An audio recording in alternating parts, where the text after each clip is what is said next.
Ziggy. What's up, Cope? Hey, man, I'm excited for another episode of Please Allow Me to Introduce Myself. And I'm particularly excited because this is the one of the big men. One of the big men. So, but have you met Ed Ward, Class 83? I've never met him. I've emailed him recently because of this podcast, but I've never met him. I'm excited. Oh, I'm actually surprised. I actually thought you had met him. I've met him a couple of times at functions and maybe an alumni game or two, but I'm not sure. Okay. So here, let me give you some stats on Big Ed. Okay. So Big Ed graduated in 83, 41 years later, 42 years later, I guess it is when I wrote this, he's 23rd all time in points and 6th in rebounds, blocks, and 7th in field goal percentage. And he shows up in our record books 7 times. So, I mean, he's a very, very, very good basketball player. And I would consider him, he was somebody I looked at his stats when I was at Dickinson going, yep. I'll know I'm good if I'm like that guy. Right. Yeah. So, but you've never met him. Never met him. So a couple of things. He was on some very good teams, right? He was on that 1980 team, and he was on that 1983 team that we just honored at the 23 Alumni Hoops Weekend. And he was he was not there. He couldn't make it, but he was a top of the conversation. Many of his teammates walked up to you and me and said, Ed Ward should be in the Hall of Fame, right? Yeah. And some intense lobbying from his teammates and FRDB, and Ed is being inducted this April, and we are thrilled for him. He is a deserving player. But let me tell you why I'm excited about this. So this is the 6th or 7th one we've done. Every other person we've talked to, I had talked to, right? Not necessarily at Alumni Hoops Weekend, but in some other capacity. I've never spoken to Ed Ward. I've emailed him in the last week setting up this podcast, but never spoken to him. And to me, that's what this podcast is all about, right? Yeah. There are hundreds of players that have gone through Dickinson and played basketball, and we are introducing them to you. They are introducing themselves to you. So I'm excited for Ed to introduce himself to me today. Yeah, me too. And let's stop yapping and let's just start talking to Ed. Sounds good. Hey, Ed, thanks for joining us. We appreciate you being here. Hey, Ziggy, thanks for having me. I really appreciate you guys having me on. Ed, I'm excited. I mean, it's funny. We got 3 post players on this thing, right? 3 big guys. And I remembered I knew your scores. I knew your records in the record book. I knew who you were when I was a freshman at Dickinson. And we'd never met. Mm-hmm. You were years ahead of me, but I knew who you were because I was like, I want to be that guy. I want to be like, I always thought you were the best big guy statistically at Dickinson that I knew of. And so you were kind of somebody I wanted to be. I know that sounds weird now, but so I'm excited to have you here. Well, thanks. Yeah, me too. Let me. I already said this in the intro, Ed, but you're our 6th interview, I believe, but you're the only one that I haven't really had any interaction with, right? I don't remember meeting you when I was playing. I mean, you're 10 years older than me, but as I've said before, I met Thornton, I met Kirkpatrick when I came back, but I don't remember meeting you. Obviously, I saw your name in the record book, but I had no interaction with you. And you haven't really been back to Alumni Hoops Weekend, at least in the last 10, 15 years that I've been there. So I'm super excited to get to know you. So I'll just start with that. And I will apologize up front, and I promise I'll be back.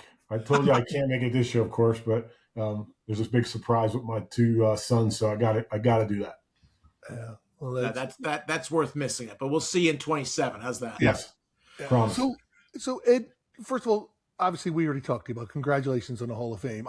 You deserve to be in it years ago. And I'm excited. So let's talk about how this whole thing started. We always like to start in the beginning. Like, when did you start playing basketball? When did it seem interesting to you or click? Do you remember when that was? Yeah. So I'm from Northeast Pennsylvania, up in the Wilkes-Barre-Scranton area. And I know your first podcast that I watched, Kim, was also from that area. So I'm from a small town up there called Pittston. I had an older brother. I'm one of 5. I'm 4 or 5. My older brother played basketball. So I would go, to his high school games and watch him play and just the excitement of it. So I'm about 9 years younger than him. So, however, if he was 18 and I'm probably in my 9 or 10 year range, but eventually, I obviously started playing on my own, started getting on some school teams. But it just, my parents, we used to have a basketball court on our driveway, and the driveway sloped down to Main Street, which Pittston's not big, but Main Street's kind of hectic. So it was really dangerous because the ball went down. You could literally lose people trying to go for the ball. But they put a little backyard basketball court in. It was about the width, a little bit wider than the paint, of a foul line area. And I was a freshman. My whole family went to a little Catholic school called St. John the Evangelist. I was in ninth grade, going into 10th. I was the backup center for that team. Again, my whole family went there. That's where I thought I would go. So I'm playing a little 2-on-2 game in the backyard one summer afternoon with my friends, and this really large man is at a party next door, and he just stands there, and he's watching us play. And we're getting self-conscious. We're like, who is this guy? Like, what's going on? We get done. He looks at me and he goes, "Is your father home?" And I said, "Yeah." He goes, "I want to talk to him." I said, "Can I talk to him?" I said, "Sure." I go in and tell my dad right away. He goes, "What'd you guys do?" I was like, "Nothing. We're just playing basketball." They were in there for 20 minutes. He comes out, gets me. He goes, "Eddie," he goes, "this is Coach Gene Guerrilla." He was the coach of the Pittston area high school. I was in a class of 50 at the Catholic school. The Pittston area probably was 300 or 400 kids. And he said, "I would like you to come play for me at Pittston area." He goes, "I see some potential in you, and I want to tap that potential, and I'm going to help you. I'll help you get better. I'll help you learn a lot of things that I probably would have never been coached on." And looked at my dad, and he's like, "I think you should go." I was like, and I was pretty shy. I was like, "Whatever you say, Dad, I'm going." Okay. Turned out to be one of the, there's a few things that I'll mention tonight and this is the first one, that were very fortunate for me, because Gene Guerrilla also played for the Boston Celtics. He played 4 years with the Celtics. They won 4 championships in the time he played with Bill Russell, Red Auerbach, Tommy Heinsohn. So this guy knew when you made the comment about 3 post guys on this call, you guys would have loved Coach Guerrilla, because he was a post guy and he taught me everything I knew. So that's where it started. I have so many follow-up questions. So do I. Can I jump in here? Yeah. So first of all, your high school basketball coach played for the Celtics. That's a white shadow memory for me, right? Didn't yeah. Second of all, how big were you the summer after your freshman year? So he's at a party, but he's thinking hoops. He looks across, he sees you playing 2-on-2 in a driveway. How big a presence were you? I was probably 6'4" and about 150 or 60 pounds, maybe 6'4", but 6'3", 6'4". So, but you're a 15-year-old 6'4", so that you got some size. And did you dunk? Like, did he see you dunk during this little 2-on-2 melee? No, I wasn't anything like that. But what he saw was me shooting, because I wasn't, because when I played in my backup center role, I was always with my back to the basket, versus in my backyard, I could do all the things I wanted to do. I could shoot, I could drive, I could do it. So that's what he saw. Got it. And my last point is, this is kind of like your Pamela Anderson moment, right? Wasn't she discovered on a Jumbotron, right, at a football game? Like, you were discovered playing 2-on-2 in your driveway. This is amazing. I love it. And it was, there's some old school moments. The banking board on our basket was plywood. It was really old school. Yeah. But he did. And then I get to Pittston area, the high school. He was a gym teacher, and unfortunately, I only had him for 2 years, like my sophomore and junior year. But he and when I come into gym class with my class, he literally would he'd say either go outside and play soccer, go outside, run around the track, and he'd say, "You stay with me." And that's where, like things like that, I've been thinking about how to, talk to you guys about what he taught me. So from a rebounding standpoint, never was a big leaper. It just wasn't. But I had good timing. So he taught me, like, rebounding position. If the shot comes from the left corner, go to the right corner. Just get yourself in position. Right wing, go to left wing. Center, go to the center. He taught me how to tip the ball. So I tapped a lot of balls in college, because I couldn't just go up and sky and get a rebound. I'd have to tip it. And I also would tip a lot of rebounds to myself. If I was playing against Cope, I'm not as big as you, but I could tip it forward and then I could grab the rebound and go. So a lot of things he taught me just were, stuck with me. And I never really thought about him in depth until this came about to try to figure out how to tell you guys about me. Yeah. Well, first of all, for those of you, anybody listening at home who had on their bingo card Ed Ward and Pamela Anderson, you can stamp both of them right now. Who knew that was coming? It was a good one, Ziggy. I like the White Shadow. I did not know where the Pamela Anderson one was going. Yeah, I wasn't sure where you were going either. So Ed, he played for the Celtics. Was he from Pittston or Wilkes-Barre? Because I'm embarrassed to say I'm unfamiliar with his name, and now I got to go look him up after this. Yeah, it's Guarilia, but he was from a town right next to Pittston called Duryea. He went to GW, George Washington, played there, got drafted.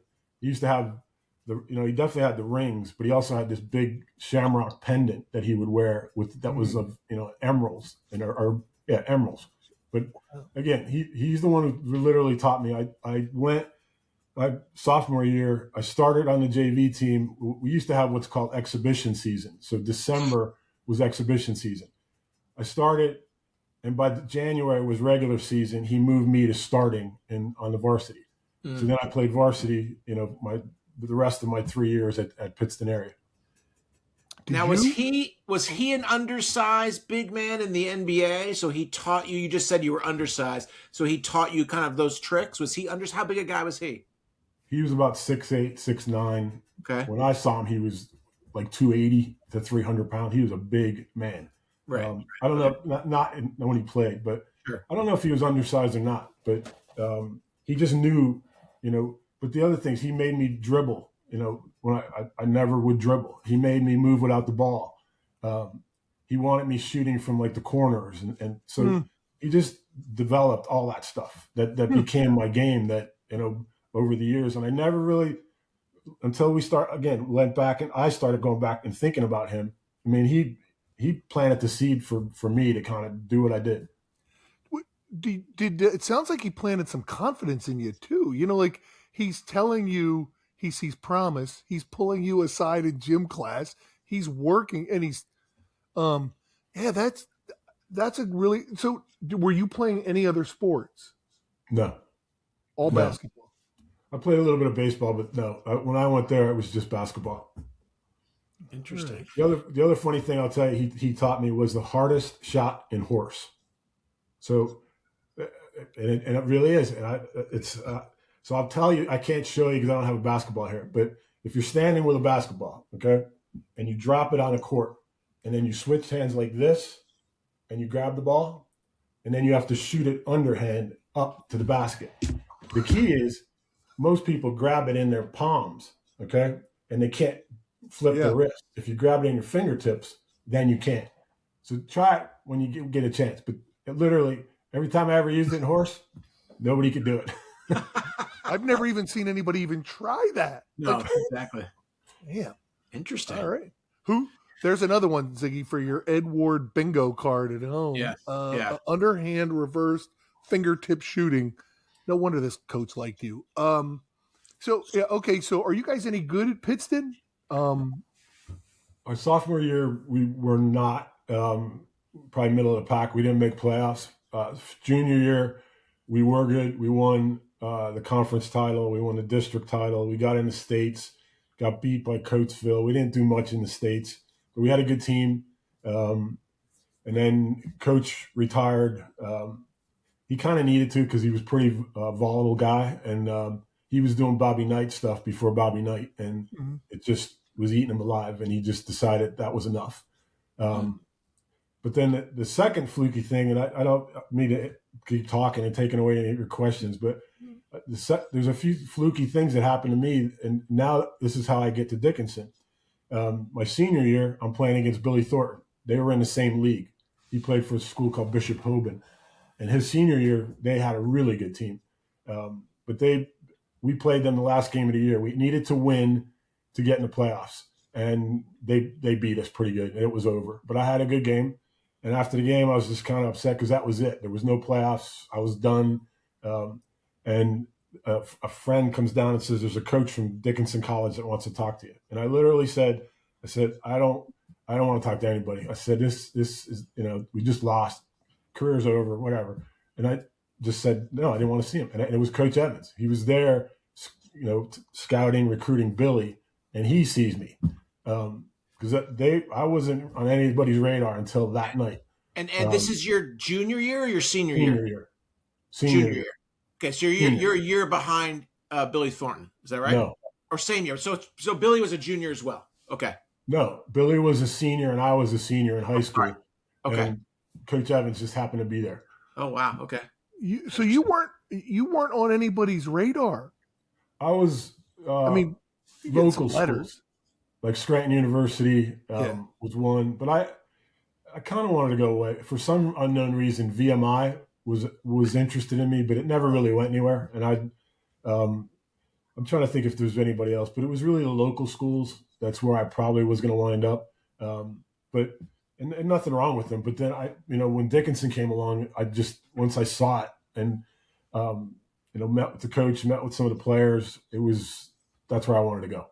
Yeah, I mean, you say local schools, but Scranton basketball was good basketball, right? Yeah. If they're looking at you, that's legit. I used to go to all their games with my dad when they were, winning national championships. So I know exactly they were a good school. They won a national championship, I think, in 78, 77, something like that. They won one in the 80s. When there was a couple guys on that team that played with Billy in high school. Oh, yeah. Because Coach Beswar, I think won 2 national championships, like in that window. So you're coming out of high school. That's what, 79? You're a junior, so it's like the 78. 79, right? Yeah, 78 junior, 79. I graduated high school. So think about the difference between the modern world, right? This is February of 79. Right? And a coach sees you for the first time and he says, "Hey, consider Dickinson." And you're like, "Okay, sure. Yeah, I want to go away from home." Like the kids today, they're like, they're applying early. They're applying to 15 schools in September of their senior year, right? That's fascinating. That just shows you how old school it was, right? And as of February, you had no idea what you were going to do. And Gene Evans changed your life. That's fascinating. He did, because he followed up and got in touch with my dad or my mom and dad. And he's from another Northeast Pennsylvania guy. He's from a town called Plains, which isn't far from Pittston originally. But he came and, I remember sitting in the living room with him and my dad and my mom, and he was telling me all about Dickinson, and I had a good connection with him. And then coming down there, I'd spent time with Dennis Crawford. He was a senior when I was a freshman. Dennis showed me around. Him and my dad hit it off really well. I was really, really quiet. Didn't say a whole lot. My dad was more chirpy, and Dennis was a pretty outgoing guy. So they had a great time. And then my dad's like, "You should go here." So I was like, "Okay, I'm going." So you end up. Coach Evans comes and talks to you, and you decide to look at Dickinson, and then you go visit. Your dad ends up having a great time with Dennis Crawford. You have a good visit. Like, did you stay over? No, it was a down and back trip. It's like 2.5 hours from, but it was down, went in the, lunch, tour the facilities, talk to the coach, and then we just headed back that night. And excuse my ignorance, but was the Klein open yet in the spring of 79? Nope. That's another old school thing. We played in alumni gym my freshman year. We were the first team to play in the Klein Center in my sophomore year. Right. So you played in what was now Weiss Center. Got it. Your first year. Okay. I was going to ask the same question, Ziggy, because I thought it was right around that time. I couldn't remember what year exactly. So but they must have been building it, right? It must have been under construction, and Gene Evans might have said, "Hey, we're moving across the street in a year," or something like that. There was an assistant coach, Coach Watkins, who was there, and he was saying it was modeled after Boston College's gym at the time. And there was no internet, so I couldn't go look up Boston College. So whatever, but it sounded really good. So that was another drawing card to go there that after our freshman year. But alumni gym was great. I mean, just just you had everybody on top of you, and it was loud and it was really fun. Yeah, Well, we've heard that. I've heard of the guys bringing blocks to games or stuff like, right? Like I've heard these stories, and I'm frustrated because I would have loved to have seen that gym, and I think they remodeled it and turned it into something. By the time I was there a couple of years, I was there in fall of '87, but I don't think that basketball gym was in a basketball gym shape anymore, was it? Do you know? What isn't it the Weiss Center? It's where like the Art museum Center. is now, and it's Yeah. right next to the Paz. Yeah, but Yeah. yeah. Well, no. Well, yeah. Yes, you're right, Ziggy. It is. It's up the street. You're right towards campus. But I was Next in there to for Phi Ep. music. For what's that? Next to Phi Ep.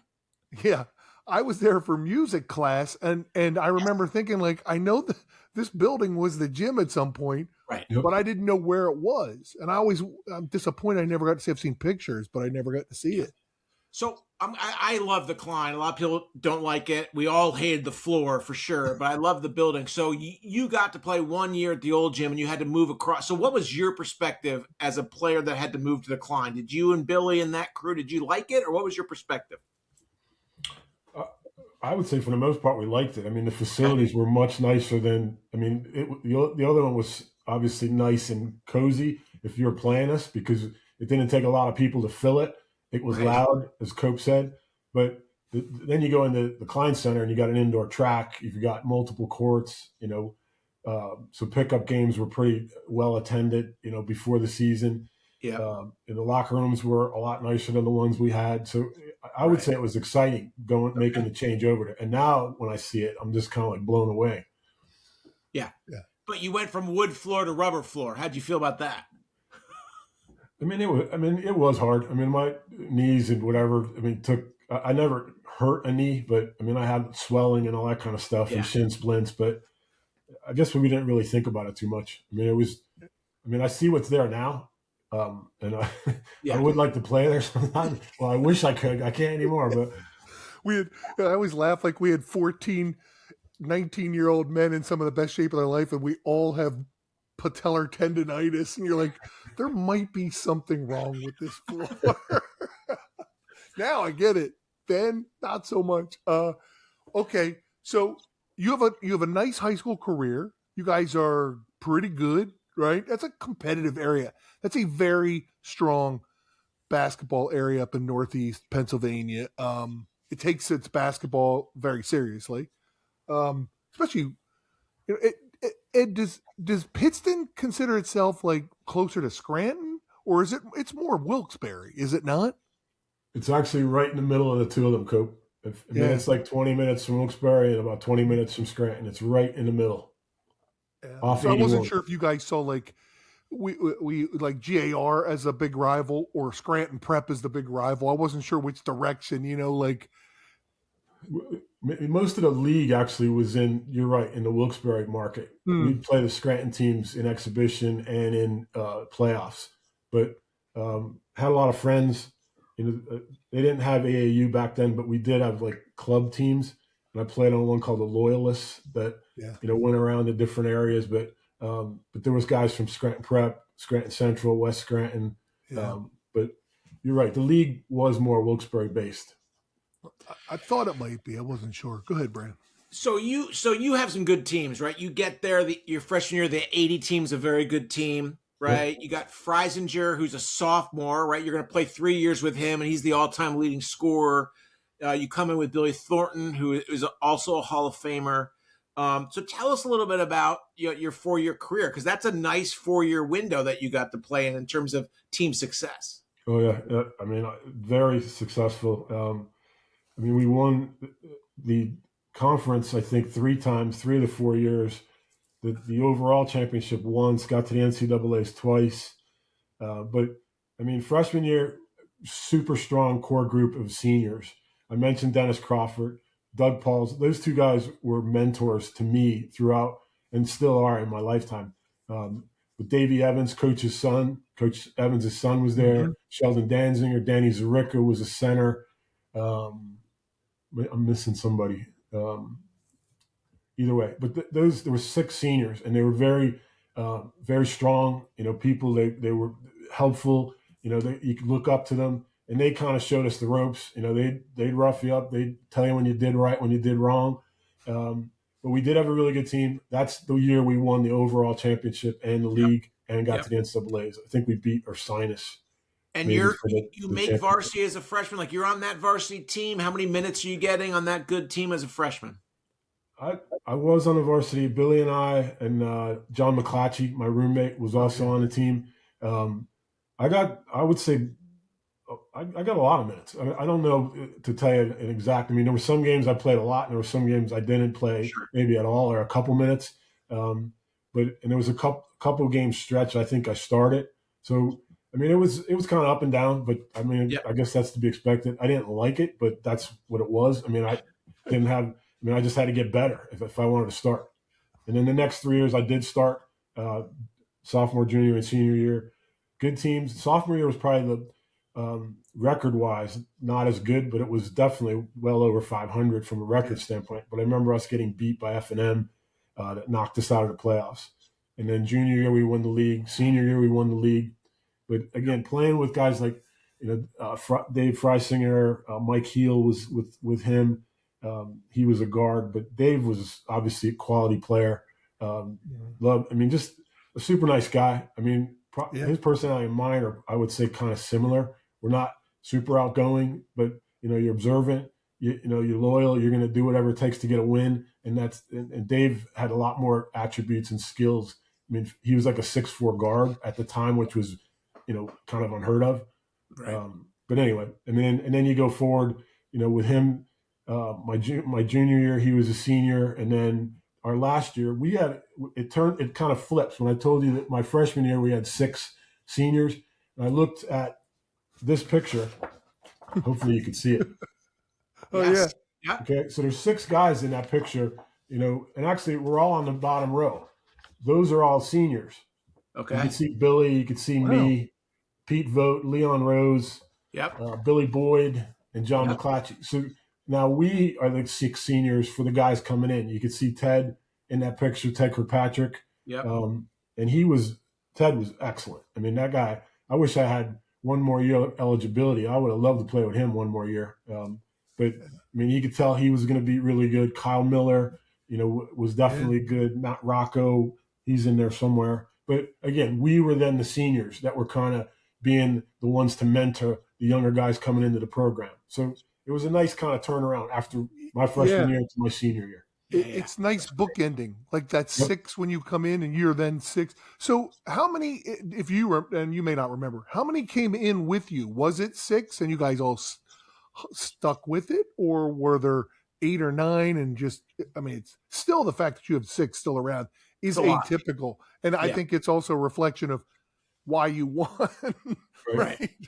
It kind of goes back to what Ted was telling you guys about the dinner with Mrs. Evans and Coach Evans. We had a spaghetti dinner at their house, and there was probably 12 guys. I don't remember all of them, but there were more than those 6. But we did have more than what I've heard. I think he described. There was only like 1 or 2 people that were left in his senior year, but we had more than that. But I mean, there was definitely more than just the 6 of us. But I couldn't tell you the number that we had. That's a, and it's funny. I can think the 87 guys. I think they had 6 guys who played all 4 years and graduated together. So it was interesting. I never thought about it. What's that?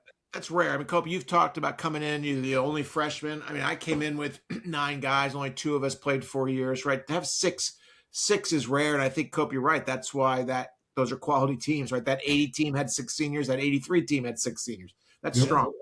Yeah. It's unlike college basketball today where you know who's coming back and you recognize the faces and, hey, he looks bigger, faster, stronger. Like there's a little bit less of that, it seems like these days. So, Ed, I know we were talking about the championships you guys won, and I noticed when we were in our research, you must have had a good one against Western Maryland. I think it was your senior year because I saw you were 11 for 12 from the floor.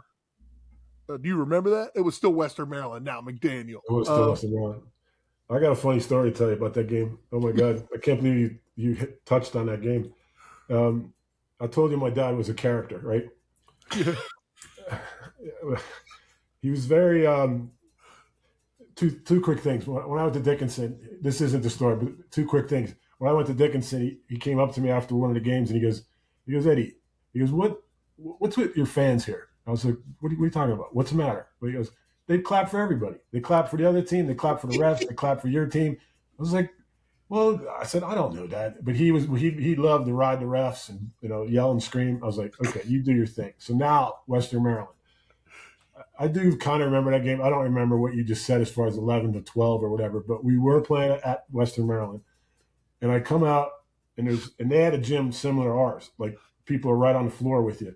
And there's a guy in the front row, probably a college guy, I don't know, but he's riding me like no tomorrow. And I have no idea who this guy is. I'm just like, what is your problem? Like, Ward, you stink, all kinds of stuff. Like, just really, some of it was getting crazy. So I go in at halftime, coming out, and I made up my mind. I said, I'm just going to go over this guy and say, what's your problem? Like, what did I do to you? And I come out, I'm looking at him, and he's looking over here. You won't even look at me. I'm just like, all right. So whole second half, doesn't say a word. And I'm leaving the game, and there's a guy that played football at Dickinson, also from Wilkes-Barre, Tom Murley. You guys know him? I know the name. I don't know him. Yeah. He's I think I heard you say, Cope, you were in Sigma Chi. Yeah, I was going to say. Tom was in Sigma Chi, but that's how I know his name. He was up in he went to Myers High School. He comes up to me after the game, and he goes, Eddie. I thought I heard him say something else, but I thought he said, you guys played a really good game or something like that. But I really listened to what he said. He goes, your dad was great. And I was like, what'd you say? What do you mean my dad was great? And he goes, he was out there at halftime, and this guy went out to get a drink, and he heads in the water fountain.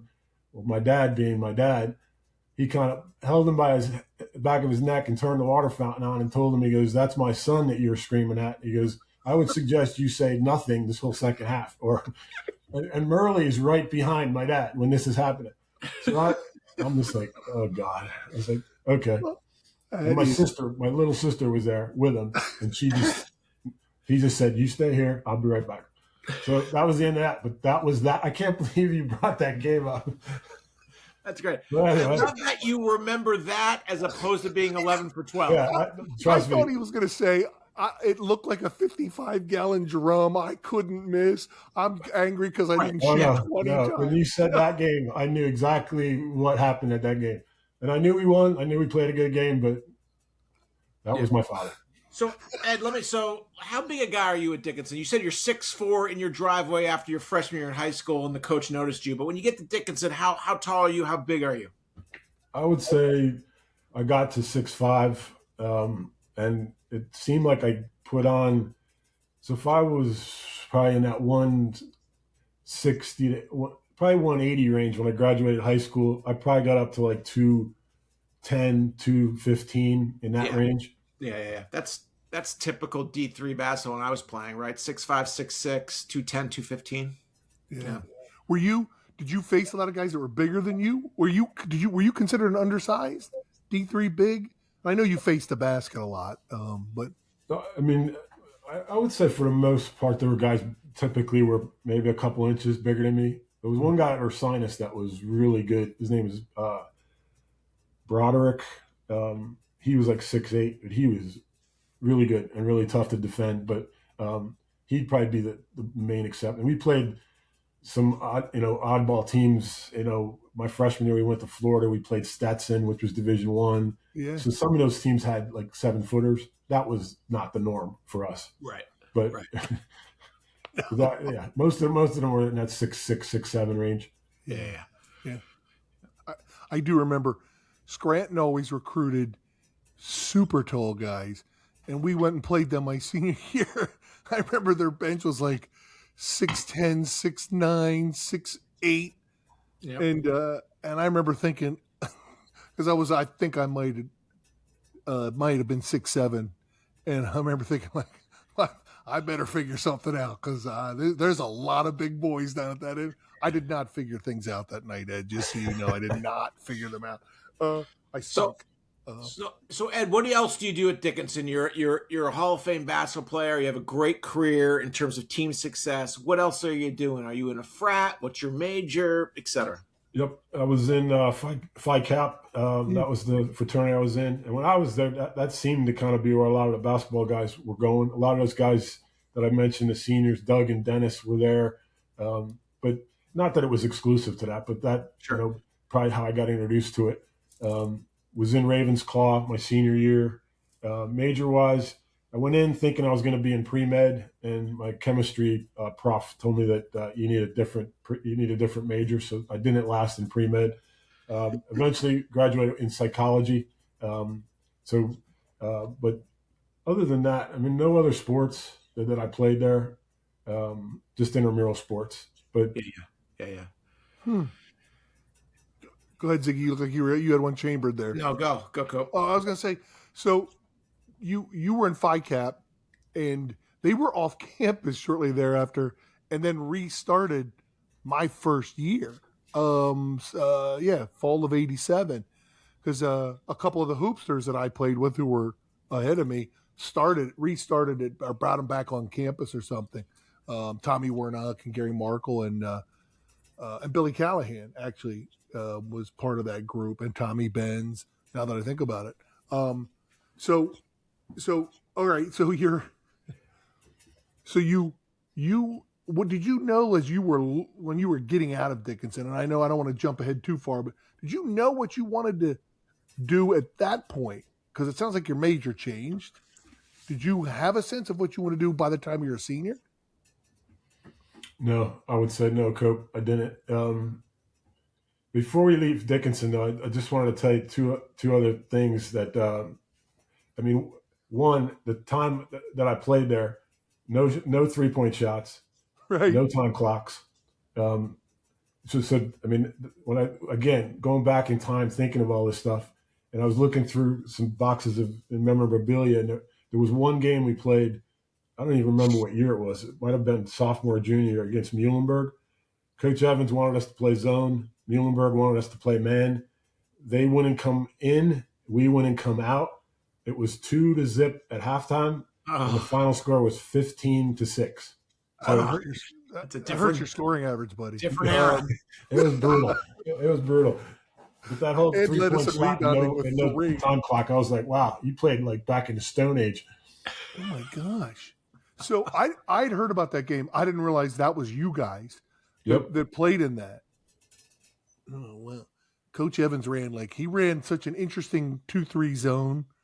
It was different, and I remember how you guys were running his 2-3 zone that had the center going out to the corner and all kinds of interest. He was really innovative. I always thought. Yeah. And I don't want to leave Dickinson. I was just saying I didn't know if you knew what you wanted to do as you were leaving Dickinson. I didn't. I went to. I wound up going to law school down at George Mason for 2 years, but it wasn't like I was, setting the world on fire in law school. And then I was working. I was going at night, and I was working in the day. The company I was with offered a transfer to Richmond. At that point in my life, I needed to make more money. That opportunity came. I jumped on it, and that was the end of law school. And I didn't look back. But where I went from there is probably also unique in that since 1988 to now, I've been in the solid waste world, in the waste management industry. I literally worked for waste management for about 15 years.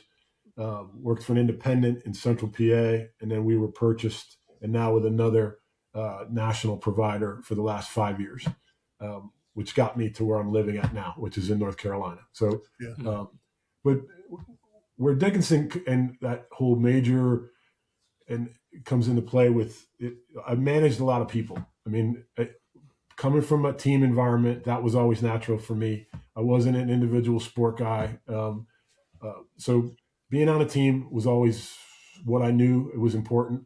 Managing people, leading people. I mean, that was kind of the path that I've, been on within this solid waste industry. Yeah. And now, getting towards the end, but I mean, I'm still in it. but it's been very good to me and to my family. And I, recommend that industry for people that are kind of, if they think like, like I thought, like, what am I doing? I went, in the solid waste industry, but I mean, there's a lot of opportunities out there. Well, that's a good segue. Let me ask my question. Maybe you can come up with something specific. But I ask everybody, what experience did you have playing basketball at Dickinson, either on the floor, in the locker room, or just with your teammates, that you feel best prepared you for something you faced in your professional life? Okay.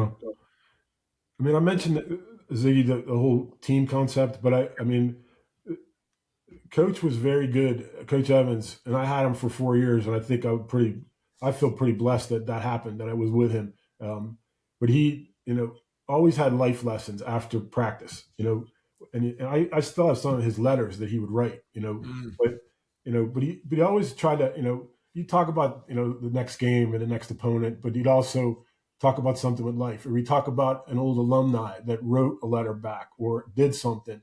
So I'm pretty observant, so that I'm kind of like a sponge. I take all that information in, and the highs and the lows, of playing basketball. You win. If you win a lot, you're fortunate, but you lose, and there's heartbreak and all that kind of stuff. But just perseverance, to stick with it. When I went to work, and more so again, the career I'm in now at Waste Management, or the waste management industry. I don't work for waste management. I went to a lot of underperforming districts or sites, that you had to kind of gather the team, get them together, start seeing that, there are better ways to do things. There are benefits if we work together, if we, are more productive, you name it, but it touches all areas. It's sales, it's operations, it's customer service. So, but I mean, again, I looked at it like one big team and tried to think of them like I'm the coach, and I'm, trying to get them to play along. Yeah, that's great. I don't know if that's a good answer or not for what you asked. Oh, it's a great answer. Great answer. Yeah, and it's these lessons that we pick up along the way from this kind of unique experience that we all had, right? That we then rely on through time. So yeah, it's a great answer. Thank you for that. And where are you in North Carolina right now? Where are you located? I live in a town called Pinehurst, North Carolina. Okay. It's obviously a big golfing area. Yes. My wife and I like to play. We came down here about 5 years ago. But I mean, I work primarily remote, but I also do some traveling in the Carolinas and in Virginia. Okay. Yeah. Well, I was going to say, is that where did you end up there because you are retiring there, or did you end up there because of work, or both? Yeah. No, the company I worked for in Pennsylvania was in York, and we got acquired by a company called Waste Connections, and was there through COVID, and then right after COVID, right before COVID, we started looking. We purchased a home, said this will be a place that we like to retire to, and I made a pitch to Waste Connections about doing something different, not being a manager anymore, but doing more like government relations, business development, bid work. And to my amazement, they agreed, and here I am. And I'm just pinch myself. But either way, but we like it down here. It's very nice. Climate's very nice. People are very nice. Yeah. It's a great town. And you mentioned to me that you won't be coming to Alumni Hoops Weekend because you got a surprise gift golfing trip, I think you said, with your sons. Is that right? Yes. So tell us a little bit about your family. How many kids? What are they doing? Where do they live, etc.? Okay. My wife, her name's Rose. Both of us are remarried, so we have 5 boys between us. My 2, one is in New Jersey, Eddie. He and his wife, Rochelle, they've got 4 children right outside of Philadelphia. Casey's my youngest. Casey's in Wilmington. Him and his wife, Ashley, have 2 little girls. So we got 6 grandkids, and that keeps us hopping. And Rose her oldest son is Ian. He's in New York City. And Cameron and Connor are still in the York, Pennsylvania area. Okay. Yeah. And they're starting careers and that kind of thing. So Ian's a photographer up in New York. Okay. And how many of those kids are going golfing with you on February 21st? Just Eddie and Casey, my 2 oldest. I mean, Connor and Cameron also play, but it's just that right now it's just going to be. We've never done that, so it'll be really fun. I can't wait to do it. Where are you going? Kiowa Island in South Carolina. Nice. Yeah, I know. My wife planned the whole thing. I had no idea. until recently when I had a conflict and I told her, and she's like, "Oh no." So now I know. Well, hey, do you still have family up in Pittston, like in the Wilkes-Barre area? Yes, I have my oldest sister Margaret, my younger sister Susie, and my brother Joe. They're all in the Pittston area. Mm-hmm. Margaret is actually in the house that I grew up in. Um, the lady you see behind me, that's my mom. We lost her in 2024, but she passed away when she was 94. She lived in that house in Pittston for 93 years of her 94 years. 1 year they left and they went to New Jersey, and I was born in New Jersey. And then they went right back to Pittston. Wow. Right back. Right back. Do you get back it's much? kind of amazing. Do you get back there much? Like hopefully you do.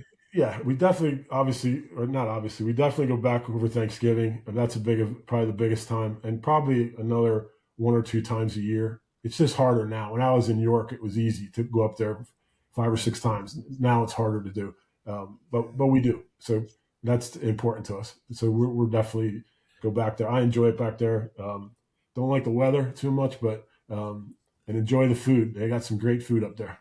Yeah. Did your boys hoop, Ed?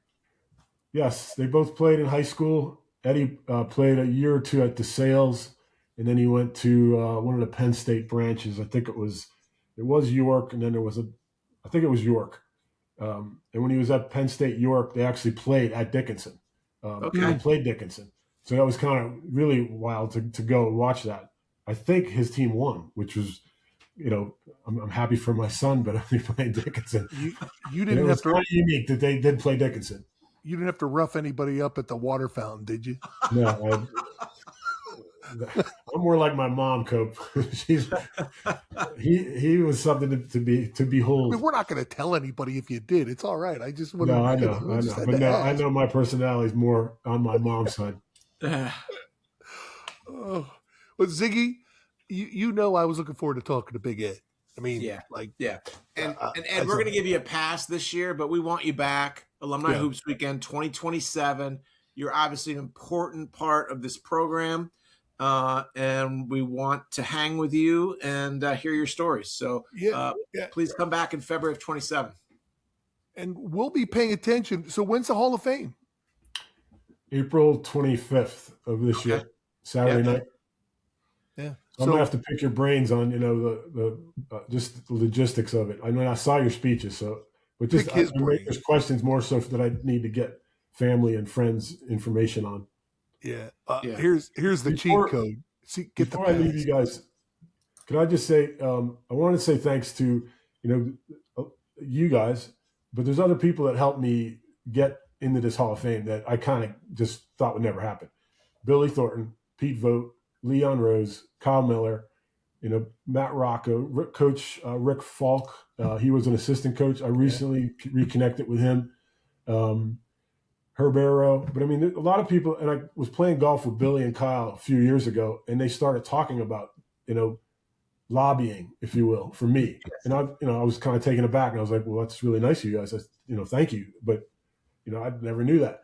And obviously, it just kept going. So they kept stoking the flames, and eventually it happened. And I was still stunned when I'll just tell you quickly. Billy Thornton emailed me and said, "Can you get on a Zoom call at 7:30 or 10:30?" And I said, "I'm always up. 7:30 is good."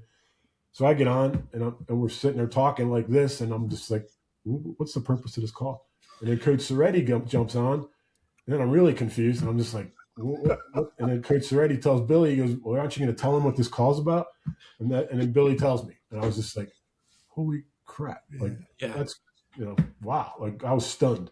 So, did someone film that moment? Like when a Major League Baseball player gets in, someone's filming the moment. Was your wife filming that moment? I hope. No, because Ziggy, I had no clue. I didn't know what they were. I mean, Billy said, he goes, "I'm not going to ask you for money, up front." And I was just like, okay. Yeah, that's up to Cope and Ziggy ask for money, right? Yeah. They're the shakedown artists. I just want to say thanks to all those guys and teammates and you guys, because it means a lot to me. Oh, good. Good. I bet it does, and I'm super happy for you. Enjoy April, and please share, like I said in the email to you, please video your speech and Thornton's speech and share it with us, and we will share it with the FRDB community. We'd like to do because that. we know how meaningful it is, and Ziggy knows. I'm told I don't do sincere very well. I'm being sincere. Congratulations, man! I'm thrilled for you. Like so. Yep. Thank you, guys. I really appreciate it, and I really appreciate you inviting me on here. Yeah, thanks for doing this. It's great to talk to you. Thanks, Ed. Okay, Ziggy, how great was Ed Ward? Great. Yeah. So, tell me a couple of things. You got any takeaways that jumped out at you about Big Ed Ward? Yeah, so I can think of three things. First of all, how about that discovery story, right? He's playing pickup 2-on-2 in his driveway, and there's some large coach at the house next to him who discovers him as a basketball player. I loved that story. Yeah, I played for the Celtics. Loved it. And then, as you know, I was an undersized big man. You call me a big man, but I'm 6'3.5", right? Didn't have the skill set to be anything else, but like, you know, kind of that defined my Dickinson career. And to hear him talk about how he was coached to be a smaller big man, I thought to myself, wow, I wish I'd had that coaching, right? The ability to tap a ball to yourself, right? Because you might not be tall enough or have the leaping ability to go grab it, but you could have some moxie, you could tap it to yourself, right? And as you know, in Froman's system, if I had tapped a ball to myself and gotten the rebound, that's a +2, right? So I wish I had had the coaching to do that. So I really picked up on that. And then the other thing was just his, you know, my question about like, what did you pick up that you've used in your professional life? And his whole answer was about teamwork. You know, that resonates for me. And I think resonates for anyone who's played Dickinson basketball. Yeah. Well, I think it's funny you finished with that because I was going to start with team. Like, I bothered him about his big game at Western Maryland and he didn't even talk about it. He talked about, now he had a great story, right? Great like, story. Yes. That's a hell of a story. That's a Northeast PA Pittston style of handling somebody in the crowd, which I like, but yeah, like, he didn't mention any of that stuff. Right. And now you see why his teammates were so adamant. Like you said something earlier about that there was some lobbying, but you know, like, let's be realistic. The guy was a player. I mean, we looked this up. He was one of the top 10 players in their division 3 straight years. He was honorable mention 2 years and first team all conference 1 year. Like, Ed Ward could play. He just had a lot of guys who could put the ball in the basket on his team with him. So I think I was impressed by team. Just that's all he talked about was team. He actually said that's what he did at work for a long time. And I thought that was, to me, that meant a lot. And look, the guy's going in the Hall of Fame. And if you're watching, maybe if you're listening, you could hear it. It means a lot to him. Like, it really means a lot. And I just think the world of that. And he's been a great person to be around for me. Yep. I wish he'd been back on campus to work with me as a player because I suspect I would have learned a lot from him.